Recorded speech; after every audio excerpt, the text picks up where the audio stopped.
Danny, let's first reflect on the incredible game against Eastleigh. What are your thoughts now the dust has settled? I think the thoughts are we've got to do a lot better at a lot of things going into Tuesday night. Saturday evening, especially when Woking lost. Sort of the emotion went even higher. Not only did we win last minute, massive 3 points in front of a big crowd, but then our nearest rivals lost. But then come on Sunday, come this morning, we're in the meeting room. We know there's a lot of things we've got to put right from that performance, because you don't want to be 2-0 down at home, especially in the first half with two such poor goals for our standards. But yeah, you'd be lying if you said you didn't enjoy the moment and the 3 points as you saw from the celebrations from the dugout. But yeah, we know going into tomorrow night, last thing we want to be is 2-0 down at half time again. And where were you watching the game then? Did you all watch it in the office, or was it one of those where you watched at home? No, to be fair, the Eastleigh staff come in and we had a drink with them and a chat, and they were very humble and fair play to Lee and his staff, because when you lose like that, you can sometimes be a bit bitter, and he wasn't that at all. So fair play to Lee for that. And then when they left, we put on the game and obviously cheered on Notts County, like I said, for the first time ever. And at 2-0, you think the game's done and you can really enjoy your Saturday. But as like I say, come Sunday, we're all watching Torquay and trying to find a game plan to beat them. And as this season, obviously Woking and sort of wanting them to lose and County to win, has this season really been an example for you of that the National League is, it really is a proper professional league now, isn't it? It really is, Bron. Yeah, it really is, mate. I think you look at, there's only two teams that are what I would call proper part-time. 2 nights a week. I think a Wealdstone and Maidenhead. I might be wrong with that. Hopefully I'm not.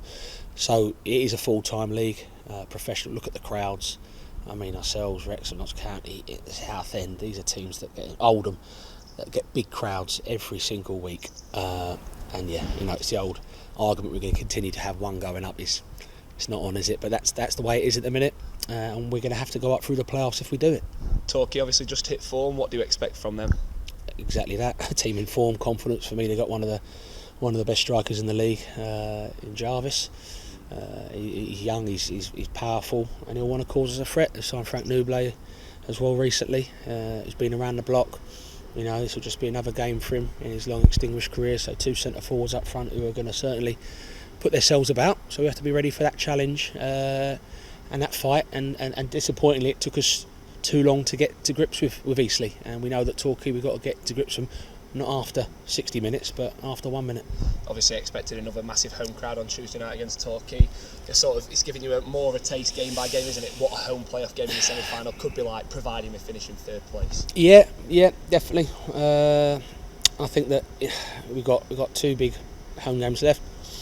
Bromley away is going to be a real tough one, because they're on a good run. They've crept in the playoffs at the expense of Eastleigh. So we've got 3 really tough games left.